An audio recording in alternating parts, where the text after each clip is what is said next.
We believe and have always believed in this country that man was created in the image of God, that he was given talents and responsibilities and was instructed to use them to make this world a better place in which to live.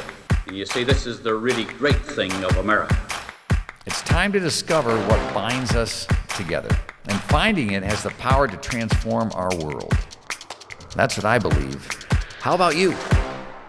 Well, hi, everyone, and welcome to Believe. I'm Doug DeVos, and I'm thrilled to be live here with Matt Scogin, who is the president of Hope College. Hope is located just next door in Holland, Michigan. And so, Matt, welcome to the studio. Wow, thanks, glad Doug. to have you here. It's really an honor to be here. I see your dad's book on the shelf, so it's great to be here. Thanks for having me. Good. Well, this live thing is great. We've done everything else kind of virtually for the most part. We've done a couple live ones, so this is really nice. So you're like a superstar coming in here. I don't know about that, but it wasn't too far of a drive to take the 35 miles or whatever from Holland to Grand Rapids. So it's great to be here in person. All right. Yeah. Well, good deal. Well, Matt, we're thrilled that you're here, but we want to spend a little time talking about higher ed. We want to talk about how does it get out of this kind of the sense of potentially being stuck. It's got this status quo. It's got so many strengths and benefits, but some weaknesses and challenges. We've talked a lot on this program on Believe about higher ed and the different kind of perspectives and how to look at it. So I'm looking forward to having a chance to kind of hear from you. I am so excited. So one of the things, I've been following your podcast, and of course I love the name, and I know it's connected to your dad's book, but I come from a place called Hope. And one of the things we believe at Hope is that problems are solvable. Yeah. We believe in a God who says, with me, all things are possible, and we want to be a community of people who run toward problems. And so I love what you're doing with the podcast and everything that Believe stands for. Well, I got to tell you, it's been so much fun. I've learned so much, and I've just enjoyed these conversations. I'm really looking forward to this one here. Me too. First, you got to start out, as we dive in with your story. Because you didn't follow the traditional route to become a college president. You had a few other things going on, and so start going back even as a student at Hope, and how your journey and how Hope was so influential in your personal journey, and then kind of how you found your way back here. So help our audience kind of get a picture of how you ended in this position. Not to overstate it, but I think in many ways my story is the story of an American dream. I grew up a middle-class kid in Portage, Michigan. My mom was a middle school science teacher. My dad was a mid-level chemist at a company called Upjohn, which is now part of Pfizer. Right. We had to really stretch. I went to Hope College as a student. My family really had to stretch to make it affordable. My dad took out a second mortgage on the home to do it. I was the oldest of four kids, so my parents had not just me to worry about, but my three younger siblings. And the amazing thing, Doug, is I went to Hope as a kid from West Michigan, and it just changed my life. It completely changed the trajectory of my life. I went to Harvard after Hope for graduate school.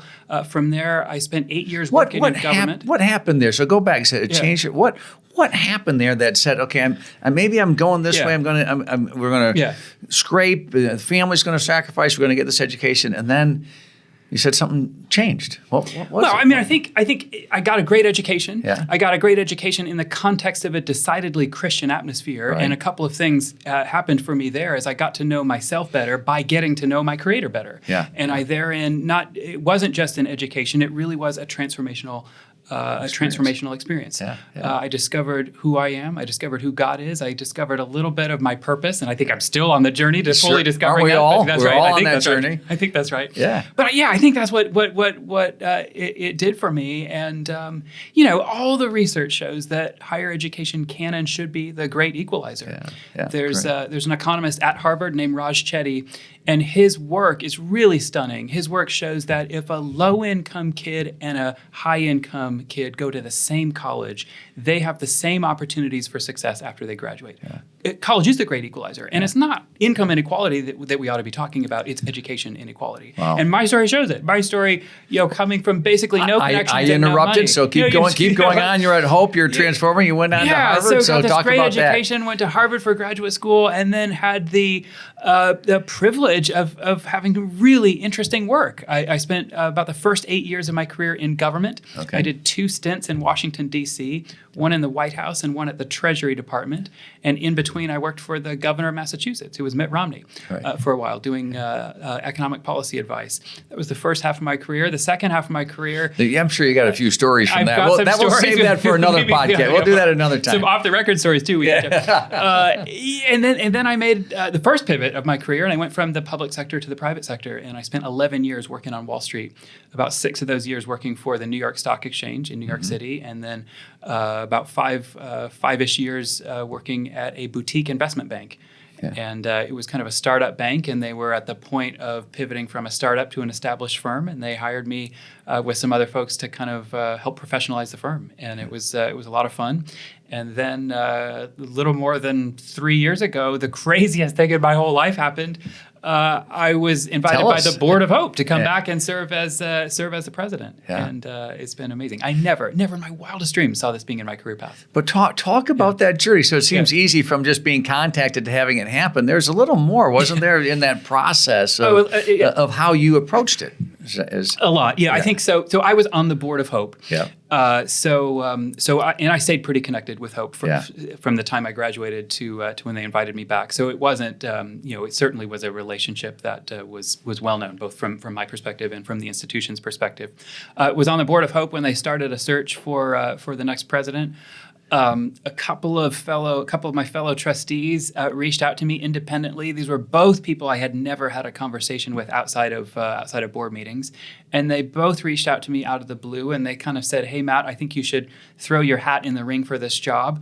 And my first response was, "No way! Like, that's crazy. It doesn't make sense for my career, and I'm not sure it really makes sense for Hope." But by all measures, a pretty traditional academic institution, and here I was, in my late 30s, not an academician, and my initial reaction was, I'm not sure this makes sense. But I'll say this: as I started to think about it, and as I started to pray about it, it moved from something that I never could imagine myself doing to suddenly something that I couldn't imagine myself not doing. Yeah. And when I applied, I think at first I thought, well, at the very least, I'll help shape the conversation. But as I moved through the process, I just couldn't imagine not doing this job. And it just is, now it's one of those remarkable things where I feel like it's just the perfect puzzle piece that fits my life kind of all together. And in a way that only God can orchestrate these career paths. Yeah. I actually think, while completely completely unconventional, I actually think the jobs I did before this actually prepared me really well for being a college president. Yeah, but they wouldn't be on the normal resume path, right? Yeah, that's right. Yeah, not at all. And if I was sitting in college and thought to myself, you know what I want to do with my life? I want to be a college president. What I would have done is followed the traditional path. Sure. Become an academic, then become a department chair, then become a dean, then become a provost, and then aspire to be a president. And God took me on a totally different journey. Yeah. But that journey prepared you in different ways. And sometimes, God takes us on those sorts of adventures. 100%. I think, the years I spent in government were really helpful in a lot of ways for preparing me. The White House and Treasury. Job. And the governor of Massachusetts. And this job, first of all, it's not an academic job. And, in some ways, if everyone at an academic institution is an academic, no one can be an academic. You need someone who's called to do things other than teaching and research, like running the organization and doing fundraising and setting a vision. So it's actually not an academic job. A lot of people think it's a CEO job, and it's actually not a CEO job either. It's in an odd way, it's more of a political job. You think about a college campus, and it's kind of like a small town. And on any given day, we have academic events and lectures and classroom activities going on. We have athletic events. We have theater and art performances. We have construction projects. We have over 3,000 students living on our campus 24/7. So just all kinds of stuff that happens. And in many ways, it sort of feels like like being a mayor of a small town, more than being a CEO, and certainly more than an academic job. Fantastic. So you're the mayor of this town. You're the president of this school now, and you've gotten there in a unique way. You're serving on the board, and all of a sudden you get approached, and then your eyes open, and you go, "Wow, maybe God's calling me to do this," and you become more and more. Convinced and impacted that this is what you need to do. And so now here you are. Yeah. And here's this amazing institution that's been operating for well over 100 years. 161 years. 161 years. So I got that right. It's well over 100. That's right. I had some math I got to work on. This institution has and it's connected with a deep faith base from the Reformed Church. So it has every excuse to stay the course. That's right. Yeah. It has every excuse because to a certain extent, there's nothing wrong. This has been a great school, but perhaps looking under the hood, if you will, or getting close to it and not looking back, but looking forward, you would see some areas where it could be better. How would you say you approach the early stages? Once this became real, how did you approach the early stages to say, how do we disrupt the college status quo here at Hope College? Well, the first thing I would say is when the board had the guts to hire me, and it did take guts. I was 39 years old when the board hired me. I'm in my fourth year, so I'm 43 now. The average age of a college president in the United States today is 62 years old. So I could have, I said this to the board when they hired me, I can do this job for more than 2 decades and still not even be at the average age. So I was young by any way you would measure it. And then, of course, I was not an academician. And 85% of college presidents in the United States today rose to their job through the traditional way. So there's a small minority of college presidents that are younger, a small minority of college presidents that are not academicians. If you do a Venn diagram, there's like no one in the middle, no one who's both young and a non-academic. So it really took guts from the board to hire me. But I think what the board was saying is a couple of things. I think the board was saying, first of all, that the world of higher education desperately needs innovation and disruption. And who better than a place called Hope? And we are a strong institution. We're not, this was a gutsy move, but it was not a move out of desperation. Right. Hope is strong. In fact, we have a record enrollment this year with our freshman amazing. class. So it was done from a point of strength. But the board was saying the world of higher education desperately needs innovation and disruption. And who better than a place called Hope to run toward that challenge? I think one thing that's true, and Clay Christensen and lots of others have written about this, innovation in general, in any sector, public, private, nonprofit, innovation in general doesn't come from the top of the pyramid. Yeah. In higher education, I don't believe innovation is going to come from the incumbents. Why? Because they have their incumbency to defend. Yeah, sure. It's not going to come from the Ivy Leagues and the name brand institutions because they have to defend their reputation. It's going to come from places like Hope that are nimble and have the appetite for innovation. And that's what the board was saying. We've got a strong institution, an institution named Hope, and we want to do something from our position of strength to lead. What's amazing, this is like stunning to me. There are 4,000 colleges and universities in the United States. We could interview all 4,000 presidents. They all know the business model's broken, every single one of them. Nobody's really doing anything interesting about it. All of them are waiting around for someone else to solve the problem. And most of them are looking to government to solve the problem. And the kind of conversations that our political leaders are having are so misaligned. They're either saying, we ought to have free tuition, which is ridiculous. Right. Higher education can never be free. It's always going to be very expensive. The question we ought to ask is who should pay for it and when. Right. And the other thing they're talking about is loan forgiveness. Yeah. And I mean, we can all have our various opinions on that. I think it's for a stable financial system, you really can't have loan forgiveness. It's just a terrible precedent to set.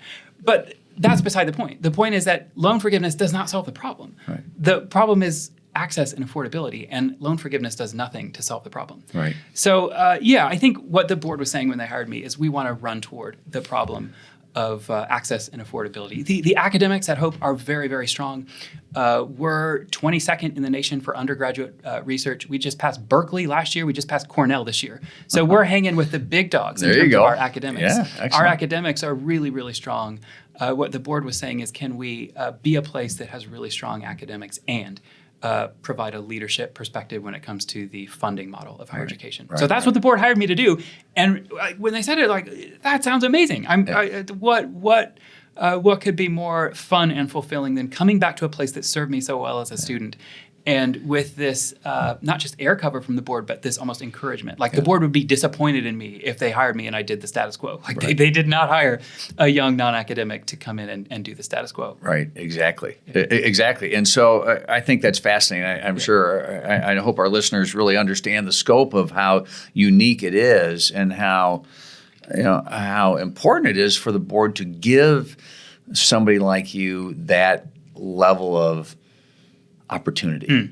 And to say, really, hey, we're looking for this, rather than, hey, just come on in here and just keep it going, or even just optimizing. You can just optimize, just kind of make it a little better. But they said, we're ready to transform. We're willing to build on our strengths and do something different. Yes. And so talk a little bit. So what's that kind of look like to you? And so what are the ideas in your mind that you're putting forth, and without trying to judge or look at other institutions, what are the ideas in your mind, not only the program, but the ideas behind it or the principles behind it, that seem in your mind to resonate, to say, this is going to change this game. This can be a real example that we're going to do something different. Well, it's a great question. I love that question. I think the way we think about this at Hope is, we can talk about why the business model is broken, but I think there's lots of things we could point to, and we can have that conversation. What we will. We'll go back to we'll do a little of that too, because I think it's important for. And maybe if you want to, just stop with some of your. Start with some of your observations, because I wanted to come back to you talk about. And maybe I'd expand to education in general to being the great equalizer. I totally agree with that. Thank you. And so, in so many ways, you said earlier that we may be focusing in the inequality thing at the wrong place. We're focusing on income, which is actually the output. The input is education. Okay. So this is an input question, not an output. That's right. Income is the result of, and could I say education all the way through a young person's life? You're trying to address a societal issue that could be, that is taking a lot of resources in one direction, and you're saying we should maybe 100%. Take those resources in another direction to solve the problem. You got it. Because so explain. So talk about that. Yeah, I mean, I think I'll start really high level and then go to the more specific problems that we identified with the business model of higher ed. Yeah. I think at a high level, you said it so well, Doug. I think our world, our country is in such a strange place right now. I think the brokenness of our world has never been more evident, at least in my lifetime. There are so many charged and divided conversations we're having. The way I see it, I think actually there's one big question underneath a lot of the conversations we're having. And to me, the big question feels like, are we really going to be a land of opportunity for all? Or are we going to be a land of privilege for a few? And as I diagnose that question, I think the answer is not going to come from the political sphere. I think it's actually going to come from the educational sphere. Because, as we said, education is the great equalizer. Yeah. So we set out to be, we can't solve this problem for every institution, but we set out to at least solve it for ourselves, and therein hopefully provide an example that others could follow. We started with a diagnosis of what the problem is. Lots of ways we could diagnose it. We pointed to two big things that we think are contributing to the rising cost of higher education, which, by the way, is crazy. I mean, if you look just at my lifetime, so I was born in 1979, the cost of a college education has gone up by 907% in my lifetime. So 907%. What's a comparable to? So the average wage, the wage of an average American, same time horizon, my lifetime, has gone up by 223%, which means, and the whole world is talking about inflation right now, and that's very real. But even after you adjust for wage inflation, the cost of higher education is still 4x. Four times greater than what Americans are being paid. Okay. So that's a huge thing. So you would think that's a good place to start. Yeah. Well, observing that's the that problem. bit the of question information. Is why is that happening? Yeah. We pointed to two big things, and the first one is maybe somewhat counterintuitive. The first one actually is the availability of student loans themselves. Student loan programs in the United States date back to 1944. Student loan programs were first originated in the name of making access to education more available, and ultimately making access to the American dream more available. That all sounds great. Like, all in favor, raise your hand. That sounds amazing. We all want that. But call it the law of unintended consequences, because as access to student loans went up, so too did the price of tuition. And it makes sense, right? If students can borrow money and borrow money essentially without limit, then there's no incentive on colleges and universities to keep the cost down. They can raise the price every year and then direct students to student loan programs to make up the difference, regardless of how much that difference became. Right. So in a somewhat counterintuitive way, student loan programs themselves, in our view, actually has contributed to the problem. Right. The second thing we looked at is how scholarships are funded at most colleges and universities today. And this was informative for me, and just was something I had never focused on before I really dug into it. But essentially, most colleges, unless you either have a giant endowment or you're on a completely different business model, most colleges and universities are essentially running their own redistribution schemes. So we'll take Hope for an example. The average price that a student pays to come to Hope is $28,000. That's the average price. So let's call that our market price. If every student paid that price, that's what would make our budget work. Okay. But our sticker price is more than double that. And what it means then is that anyone who's paying more than $20,000 is paying for their own education, and they're subsidizing scholarships for someone else. Okay. Because you could say, well, why don't you just set the price point at $20,000? But there's two problems with that. One is that there are actually some families who are willing and able to pay a whole lot more. And the other problem is there are some students who we want to have come to Hope, but they can't afford even the $20,000 price point. So what we're doing to fund scholarships is a pay-as-you-go scholarship model, where some families are paying more than they need to pay so that other families can benefit from those scholarships. And we can have a conversation about the ethics of that. Right. Do we think it's okay to charge different people different prices for the same educational experience? That's actually, in my view, is all beside the point. The point is that system has actually enabled the price to go up every year because colleges are running this redistribution scheme, which actually gives them an incentive for the richest families to charge as high as they think those families are willing to pay, so that they can take their money then essentially and use it for scholarships and research and other purposes. When they could just ask them to give it. They could. Then it would be a philanthropic tax-deductible gift. Yeah. Well, there you go. So, but it's interesting. You touch a couple things maybe to explore a touch further. You talked about the business model. And a lot of us, when we think of education, we would separate it from business, but it's a business. Like you said, you're running a small town. You're running you got all these things going on, and you got to figure out how to fund it. So there's a business model there. And then the second thing you touched on was, in some of your examples, misaligned incentives. So there's no incentive to keep the costs down. Maybe That's right. Just expand a little bit about that, or 100%. Yeah. We're a nonprofit, so we're not a business. We're a non-for-profit, but we do have a business model, and obviously we have employees and buildings, and we have to make the budget work. Right. So there certainly is a business model, even though I wouldn't necessarily think of ourselves as a business. Correct. That's a better way to say it than what I did. So you're much more artful as a college president. You're much better than I am. I don't know about that. Getting the right words. Yeah, in terms of the misalignment of incentives, I think we talked about it. I think it's the fact that there's really there's no natural stakeholder in higher education that's pushing colleges to keep the costs low. And when you unpack that, and this is not just true, this is true, I think, in every college and university. If I think of who are my primary constituents, my biggest constituents would be students, faculty, and the board. And in an interesting way, all three of those constituents are actually aligned, and they're all pushing costs higher.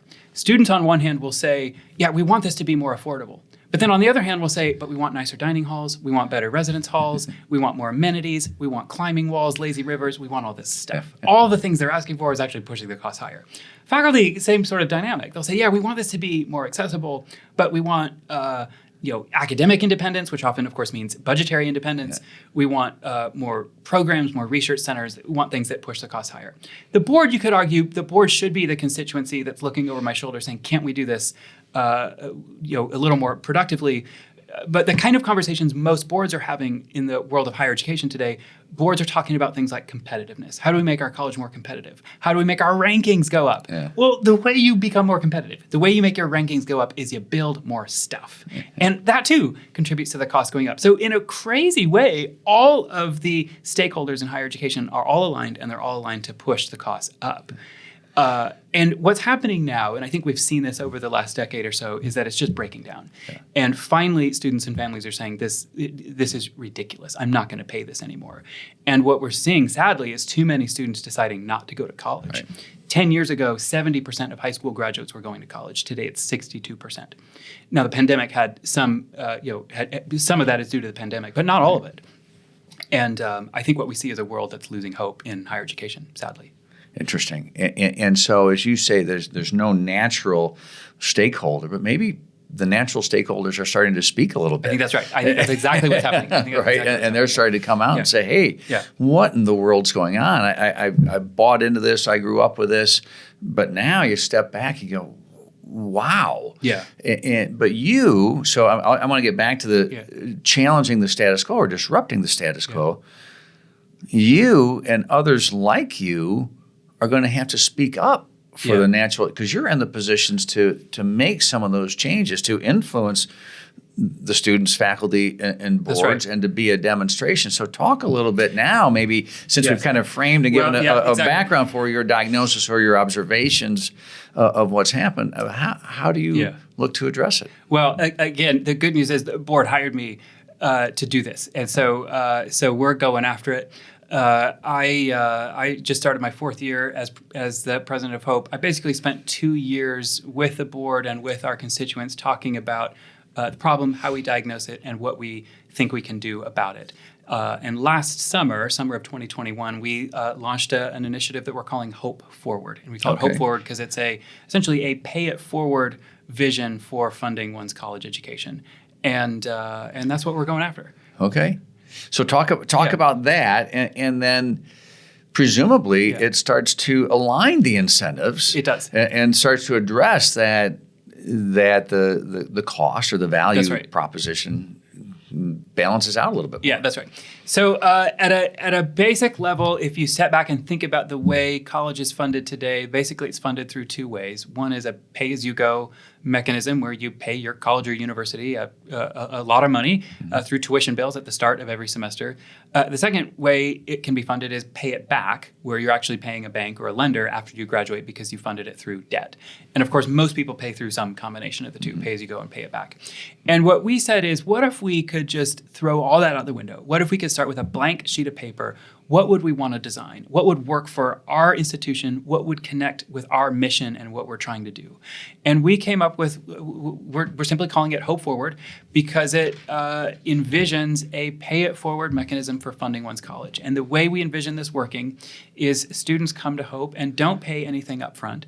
Rather, they commit, they sign we call it a covenant. They sign something agreeing to give every year for the rest of their lives something to the institution after they graduate. Right. We don't specify an amount or a percentage of income because we want it to be a philanthropic gift, something that's truly given out of generosity. And what they're doing then is they're paying it forward. They're investing in the generations of students who come after them. So one way to think about that business model is there's 2 ways to think about it in kind of a modern economic terms. One is that it's moving from a pay-for-service model to a subscription model. Okay. Today, students are basically paying for a degree, a 4-year degree. Under this model, they're basically, by definition up front, when they're agreeing to be part of Hope Forward, they're agreeing to subscribe to our institution, not for 4 years, but for their entire lifetime. Right. And we're excited about what that means for all kinds of things, lifetime learning and all kinds of things. Another way to think about this model is it's sort of like a crowd-funded model, so that once we're fully living into it, our alumni will be crowdfunding our current students.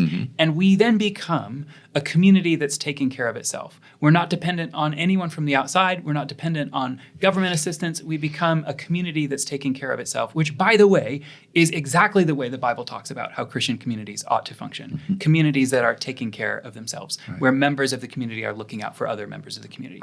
So that's basically the idea. And what you're probably thinking is, well, that sounds like a really interesting idea. How in the world can you transition from a tuition-based model to this essentially gift-based model? That's exactly what I was going to ask. I'm so glad you raised that. The transition is extremely complicated. That's the answer. So we're doing 2 things. If you think about a pay-it-forward model in a very simple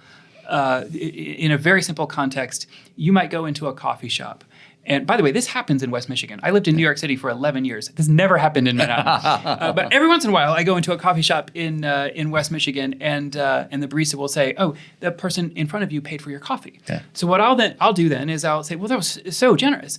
I'll pay for the person behind me," and it keeps going that way. Yeah. But for it to get started, someone had to pay twice. Yeah. Someone had to pay for their own coffee and the person behind them. Right. And so we're in basically a fundraising mode now to try to sort of kickstart this pay it forward model, so that we can have basically, you can think of it as kind of an endowment, but it'll be a spend down endowment over time, because as the gifts come in, then that will offset what we raise upfront. So we're basically trying to kickstart it that way. But the second thing we're doing is that we wanted to go ahead and test this model to see how it works. And so while we're doing fundraising to eventually roll this out to our entire college community, we decided to go ahead and start. And so we have 2 cohorts of students. Our first cohort, they were freshmen last year, so they're just starting their sophomore year, about 20 students in that cohort. And our second cohort is roughly double that size, and they just started their freshman year. So we have about 60 students who are on our campus right now living into this idea. And we love that, because we can say, this isn't just an idea; it's a reality that we're living into. And dang, we are learning a lot. And I would say this: everything so far has broken to the high side. And we have 4 or 5 kind of key metrics that we're watching in order to determine success. And we're open to assessing and course correcting along the way if we need to. But so far, everything has just broken. It's very early days, and we have a small number of students on the model. But what we're observing is that it's not just a new financial model. It's actually we think going to lead to a healthier and better learning environment. Right. Well, that's I love that you're starting it. It's one thing to think of it and talk about it. That's right. It's another thing to say, hey, you're going to school for free.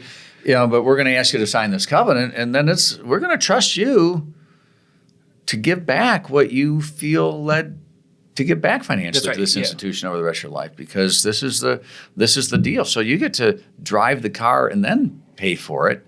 Yeah, that's right. The road. So a couple implications always come to me as I think about this. So what impact does that have on the degrees you offer, and how you connect them to maybe income potential of a student in the future, or how you accept and bring people into the school? And are there natural or forced limitations on what the model might be able to handle as you make this transition? Help us understand a couple things that maybe you had talked about as you started this transition. Totally, yeah. You threw a lot of questions into that question, Doug. I'll try to unpack it. Let's see. So I think for us, one question I often get is, could this work anywhere? And I think maybe it could. I think for us, it's so deeply connected to our Christian mission that we're very confident it will work for our community. And at the end of the day, if you really boil down in a very simple way, if you boil down the message of the gospel, the message of the gospel is you are covered. Now go and live differently. Your mistakes are covered. Your sins are covered. Now go and live a different kind of life. And that's precisely what we want to say to our students. You're covered. Your tuition's covered. You're not graduating with debt. So go and live a different kind of life. Live a life that's motivated to bring hope to hopelessness. And so for us, it's like so connected to our mission that and like I said, everything so far has just broken to the high side. And I think it's because of that, because this is so inextricably linked to who we are as an institution called Hope. You mentioned incentives, and I think the incentives are really interesting. And it's sort of like the old C.S. Lewis quote. On the surface, this sounds like a simple idea, pay it forward. But the C.S. Lewis quote is further in and further up, and it just keeps getting deeper the more the further in we go.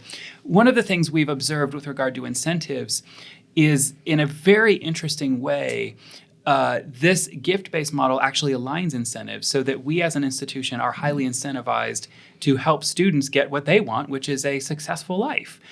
Because, not to be too crude about it, but the more successful our students are, the more opportunities they'll have to give. But it's more than just a grade, or it's more than just a diploma. It's that they're fully prepared to be a light in the world. That's it. And because they've committed to a lifetime relationship with our institution, and we've committed to the same, by the way. So the covenant they sign, I sign it on behalf of the institution, and the student signs it. So we're entering into this sort of covenantal relationship with our students that will extend through their lifetime. which means they're going to be connected to us in a cool way. They're going to be a stakeholder. I think of them almost as shareholders. Yeah. Like there's accountability there. And in a very compelling way, I think it sort of democratizes our alumni base so that our alumni base aren't just graduates of the institution. They're literally invested in our institution. Yeah. They're giving something to our institution every year. And Jesus has this line where he says, where your money is, there your heart will be. And people never really pay attention to what he's saying. What he's saying is that where you give your money, your heart will follow. Yeah. He's not saying the opposite. He's not saying you'll give to what you care about. He's saying what you give to determines what you care about, which means that as our students give to Hope, they're going to be invested in our success and they're going to care about us. They're going to be looking over our shoulder. They're going to be saying, can't you do this a little better? Shouldn't you offer this degree? Shouldn't you do maybe this a little differently? And I'm excited about that. I'm excited to have an alumni base that's engaged. I'm excited to have kind of a sense of shareholder almost that I don't have. I don't feel like I have that today. Yeah. Interesting. And so I continue to think as this rolls out, there's going to have to be some level of challenge that you're going to get, because there's going to be somebody who's a past attendee who's paying their money, and there's going to be something that a future college president at Hope they're going to make a decision that this person may or may not agree with or may disagree with, or there's going to have something happen, but you just have to have faith to go forward with it anyway. That's right. Is that how you're looking at it? I mean, I can think of all these things that can go wrong. They go wrong in families. They go wrong in communities. They go wrong in alumni groups. But you just got to step out. I think that's right. Faith. I think one of the things we're aspiring to do, which by the way is becoming incredibly rare, not just in higher education, but in the world, which is to be a community of people who hold different convictions, but we hold together. Yeah. And we can disagree without being divided. Like that's the thing our country can't figure out right now. And for us at Hope, because we're this Christian community, we're held together by some common convictions about who God is and what He's done for us. And around those core convictions, there's so much room for vibrant disagreement. Sure. And so, I get them all the time. People reaching out and saying, I disagree with what you did. I'm I sure disagree you with that. I get them from all directions. Yeah. I think what we're aspiring to be is a community where we can do that. We can disagree without being divided. And I think what's troubling, and this is maybe a different conversation, but in higher education today, you see institutions that are basically intentionally or unintentionally kind of putting themselves right of center or left of center. And we don't want to do that. We want to be a community that's has lots of room for disagreement. And as soon as you say, we're open to free inquiry, we're open to freedom of expression at our institution, but we're going to have a decidedly left of center stance on things or a right of center stance on things, then like all of a sudden you've given up what I think the purpose of college is to begin with, which is to challenge students with different ideas, different sets of convictions, and to actually put big questions on the table and roll around in those questions together. I actually think that's a lot of fun. It's so fun. It's so fun. And so I'm curious about how you've seen that happen. Have you seen some of that happen? Are you seeing that? Because again, the messages that are generally shown in the media is one side or the other. That's right. But I don't think that's generally America. I don't think that's generally Michigan. I don't think that's generally Holland, and certainly not Hope College, because there's a lot of stuff that goes on in the middle. That's right. People may start from one side or the other, but they can still be friends, can't they? Totally. Yeah, totally. And this is, so you asked about examples. I think one place I often start is the commencement speech that Michael Bloomberg gave at Harvard a few years ago. And he had the courage in his commencement speech to point out something really uncomfortable based on public records of campaign contributions. He said 96% of your faculty who gave money, 96% of your faculty who gave money to a political candidate gave money to Democrats. Right. So basically 96% of your faculty have the same political perspective. Right. And so that's a serious problem. It's a serious problem if you claim to be open to free inquiry, but your institution is tilting dramatically one way or the other.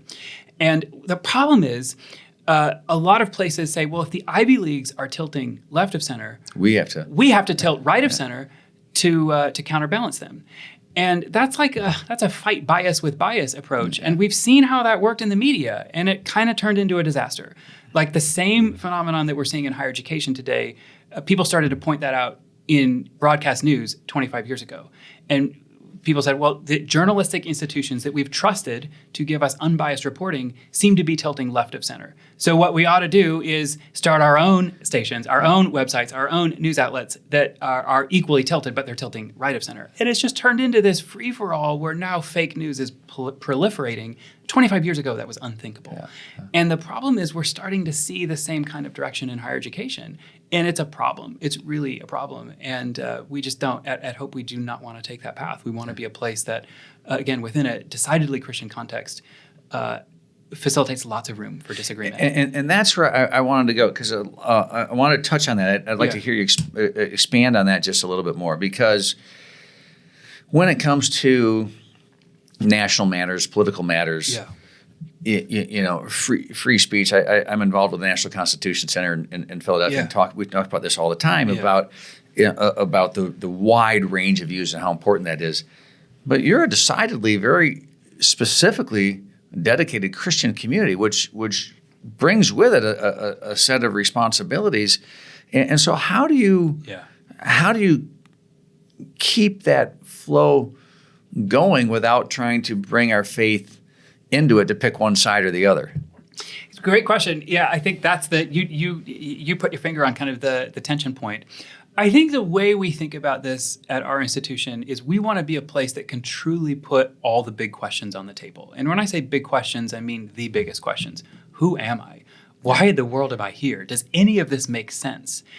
Is there a God? And the interesting thing is that certainly at big secular research institutions, they're not asking questions, is there a God? Right. They presume to know the answer to that. That's right. And the answer is no. And at a lot of Hope, we have a decidedly Christian mission, but we try to apply it in an invitational way. So none of our students sign faith statements. No one's required to go to chapel, nothing like that. Right.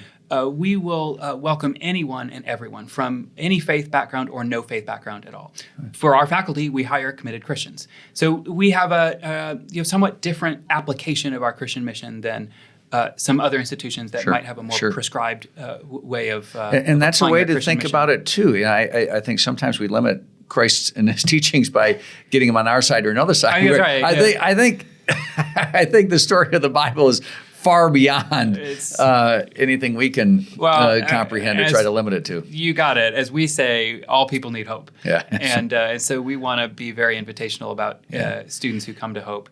But that's a great way to say it, invitational. Yes. To invite somebody to come in. You have some standards. This is your institution, this is your mission, as you said, with your faculty. But you want to invite the That's right. We have standards about who we hire, and then from a student perspective, we invite anyone who wants to be part of our community. And what it allows us to do, going back to these big questions, it allows us to put these big questions on the table in a really authentic way. And at the end of the day, like these questions, who am I? Is there a God? Does any of this make sense? These aren't religious questions. These are human questions. Yeah. They're questions that all of us, we're all thinking about. And what we're trying to do is provide a structured format to guide our students through these big questions. But and invite again. I was in a previous conversation, as you talk about education, a lot of times it's how do you tell somebody what to believe on this subject or that subject, or even not what to believe, but to, here's the answer, and I'm going to transmit it from my mind as a teacher to your mind as a student. Well, but I've heard some others say, my job as a teacher is just to invite you to explore. Yeah, that's right. And just kind of keep giving you information. So talk about that a little bit, how you look at that. We want to teach students how to think, not what to think. Yeah. As simple as that. There you go. Yeah. Yeah. And I think that's a beautiful thing, because we all come at it from different. God made us all differently. Right. Totally, yeah. So some things really make sense to me, and I'm curious about them, and I want to pursue them. I want to read about them. I want to go there. Other things, I can't stay awake in the conversation, and I think we all have some of that, don't we? That's right. Yeah, that's right. Yeah, you said it really well. Okay, but we teach people how to, not what to. Yeah. And that's a great thing to be thinking. But the trend in education right now is the opposite. The trend is to teach students what to think, not how to think. So you're trying. So again, is if you talk about that trend, is that a status quo, or is that developed recently?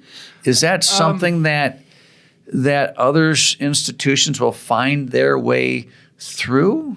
Because on any, again, the news is right and left. That's right. And so you'll see the right and left pick apart the other institution for teaching something different.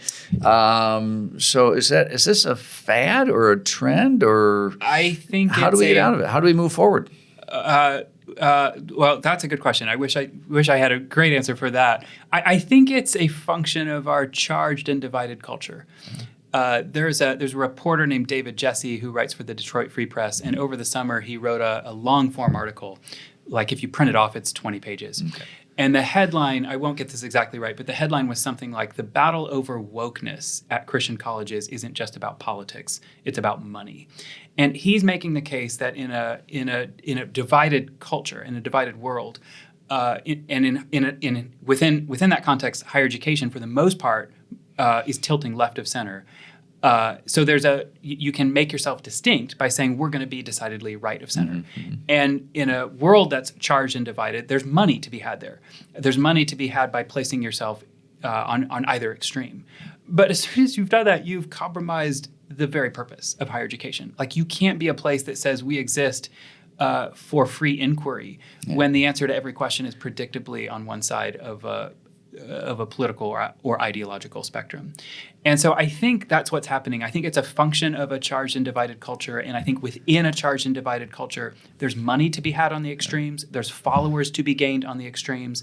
But there's actually a loss of free inquiry and a loss of, in my view, the purpose of higher education. I think the purpose of higher education ought to, as the words suggest, ought to be higher. They ought to transcend certain dynamics of our world and our culture. And serve that role as an equalizer. Totally. That's right. So that people from all different backgrounds can have the same opportunity. Yeah, that's right. To achieve their goals. And you know, maybe I could use the word success, but that always has a connotation of financial success. Yeah. So it's achieved their goals, which can be certainly beyond. I think the word success works. I think that we try to define success as impact, and for some people, impact is financial success. For some people, impact looks very, very different. Right. So you use that word. Success? Yeah. So talk about that. So talk about a little bit as we're kind of coming to the close here. Yeah. Talk about. Let me hit it a couple ways. We've talked about some of the challenges, some of the status quo, and fewer students or families are looking to higher ed. More controversy is surrounding higher ed.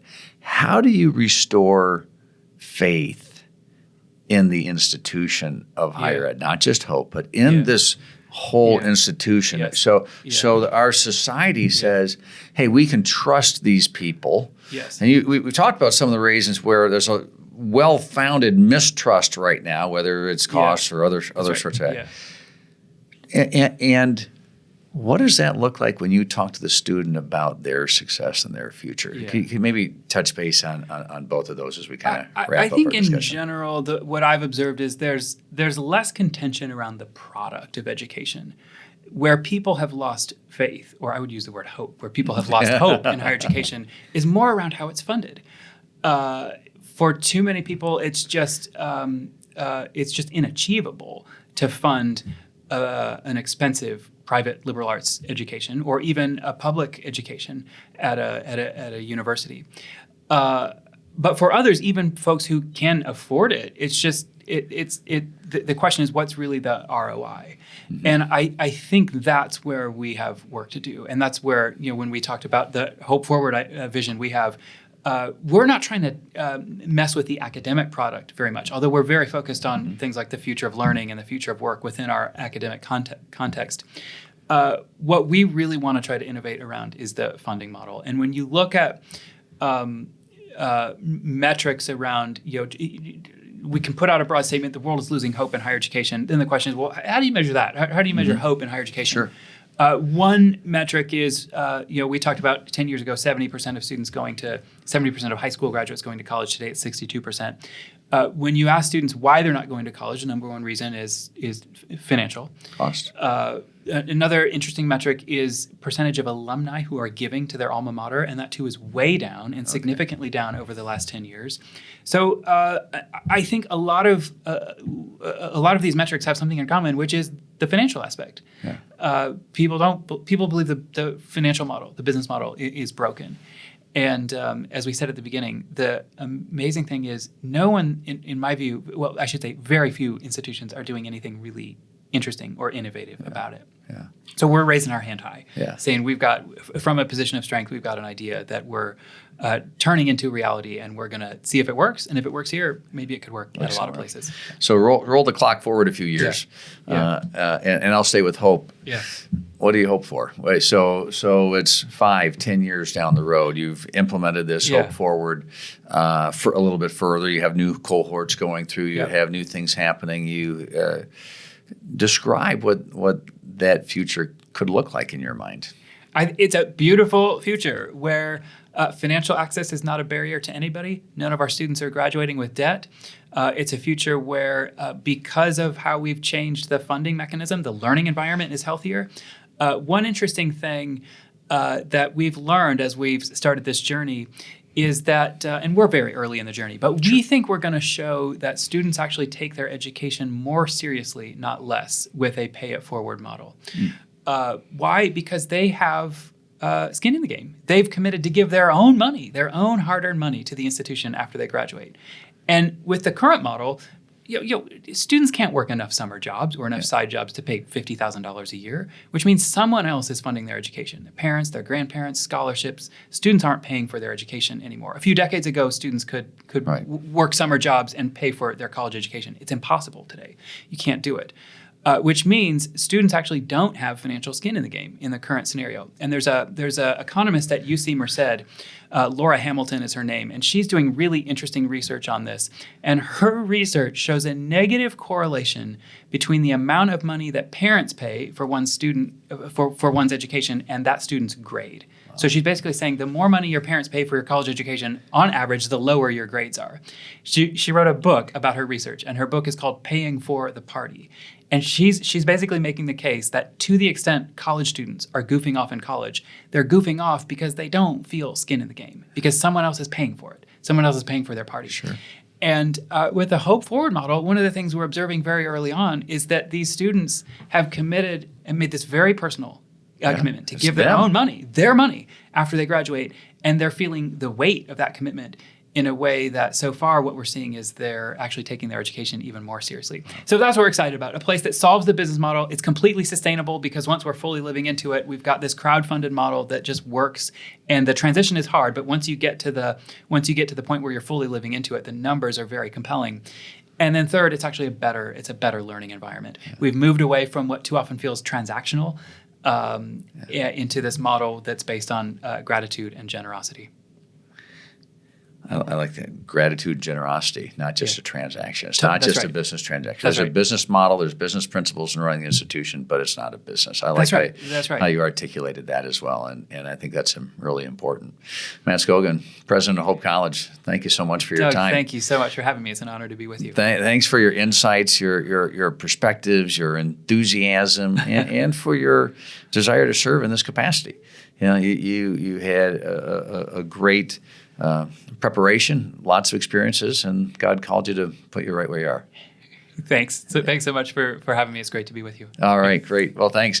And for all of you, what we've been talking about is you've heard from Matt what he believes, how he believes about higher education, about what can happen at Hope College.